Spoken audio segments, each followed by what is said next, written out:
相同的家世，高相貌好，凭啥高希月就成不了华妃 2.0？ 要说华妃和高贵妃这俩人的相似之处，那简直是太多了。家世好，长得俊，最重要的就是谁都没法生，这不是妥妥的世界上的另一个我吗？但相同的配置，一个就成了四大爷前妻后宫一霸，想打谁打谁，想咋做就咋做；另一个却混成了人工智障，被所有人玩弄于股掌之中。只要你敢挑唆，我小高必然使命必达，把害人的事干得漂漂亮亮的。这就要说说咱华妃娘娘的手段了。虽然说是兰哥胖菊后宫算不上多聪明，但架不住他辅助找得好啊。一个满级军师曹琴墨就保了他这一世的富贵。而且华妃娘娘可是后宫著名铁娘子，管理后宫一直信奉铁腕铁拳铁石心肠，只要敢背叛她的，都得是死路一条。就像是皇后派去翊坤宫的福子，不仅立场对立，还敢被四大爷多看两眼，这不没待2天直接升级泡芙。这样的强权之下，人人自危。而高希月则不一样，当初小琵琶精上位时，当着他的面和扎龙眉来眼去，小高硬是一点都没发现端倪，巴巴的还搁那儿撒娇呢。一直到第2天郎画宣布封答应时，他还在吃惊。这要是搁华妃手下，估计这小琵琶竟敢拿着与众不同的琵琶搁 C 位一坐，那晚上扎龙传召时，估计就生了疾病了吧。而且华妃娘娘都知道，欲想令其亡，先要让其狂，不出手则已，一出手就得是绝杀。但小高这脑子可真的是想不到这种主意，只会气呼呼的喊双喜打呀。结果因为手段过于小学生，反而被白蕊姬抓住了小辫子，一顿操作直接将高希月衬成了十恶不赦的大坏蛋，甚至连栽赃都没学会人证物证俱全的道理，拿着一个小宫女的口供就准备给海兰定罪。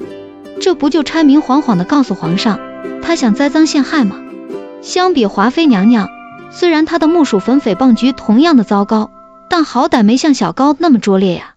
最起码该有的人证物证都是齐全的，唯一的缺陷可能就是没想到半路杀出个一个殿娘娘吧。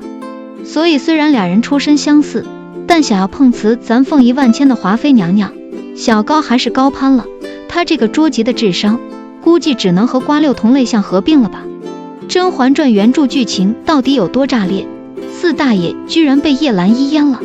原著叶澜依那绝对是1顶1的狠人，和他相比轩轩都弱爆了。剧版的叶澜依是百俊园的驯马女，但原著中的小叶可是个实实在在的驯兽女。叶澜依被胖菊纳入收纳柜时，恰逢轩轩出宫休息，此时的四大爷最喜欢的小玩具就是个又像轩轩又像纯元的顶级手办，但他因害四大爷吐血，被太后赏了去见太奶。心爱小手办没了的胖菊就更寂寞了，搁宫里瞎逛，遇到了叶澜依，一眼万年陷入爱河，强行收入后宫。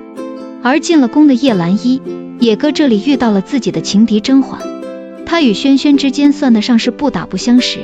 虽然小叶子羡慕轩轩有果子狸的真心，但爱屋及乌对玄清的心上人也是十分包容。在果子狸被处死后，叶澜依直接彻底疯狂，在一场宴会后邀请皇上观看自己的表演。叶澜依先是进贡给了四大爷一件用金钱豹皮做的球衣让他穿上，又虚掩着栅栏门骑上发了疯的豹子冲向了皇上。那豹子爪子都快伸到四大爷身上了，这老东西急中生智扯来了隔壁的甜品做肉盾，可怜的倒霉蛋被这头凶狠的豹子撕扯成了2半。甜品的牺牲并没有换来豹子的收敛，为此四大爷又故技重施，薅来月贵人当挡箭牌，让人一好好的姑娘成了杨过。该说不说，四大爷是真的薄情寡义，好歹是自己的老婆之一，就这样成了他的替死鬼。而玄灵本人也被那豹子撕坏了龙袍，胸口浸出了大片鲜血。侍卫们眼看着酒足不饱，立马万箭齐发，也不管骑在豹子上的叶澜依了，直接给俩人扎成了刺猬。即便快死了，小叶子也不放弃气死四大爷的机会，张嘴就是与你的每次接触都让我无比恶心。这一番操作下来，真的是魔法攻击加物理攻击，直接给皇上搞得差点嗝屁。经过此事后，轩轩直接明示卫林，说这皇上经此重伤，以后不能再有皇子了。但四大爷不可描述的位置可不是被豹子伤的，而是因为甄嬛出手，不限量供应各种羞羞香之类的大补之物，给四大爷的身子都掏空了，真的是知道扎龙那死样子随谁了。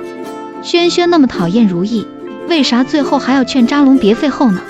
说起来，轩轩与如意的恩怨，那就可以追溯到宜修身上了。皇后熹妃斗得火热，轩轩自然不会对死对头的侄女有好脸色。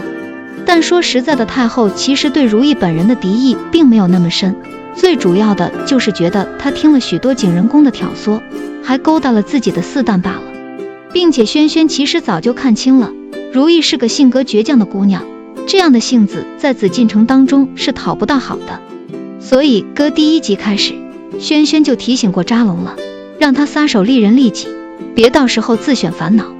但这时候的如意扎龙正处在热恋期，哪里听得进太后的良言，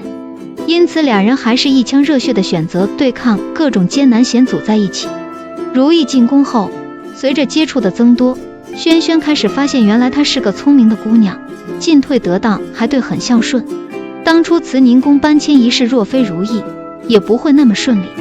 再加上后面如意的冷宫舍身相救，都很大程度上的减轻了轩轩对如意的敌意，甚至在部分时候还会提点她。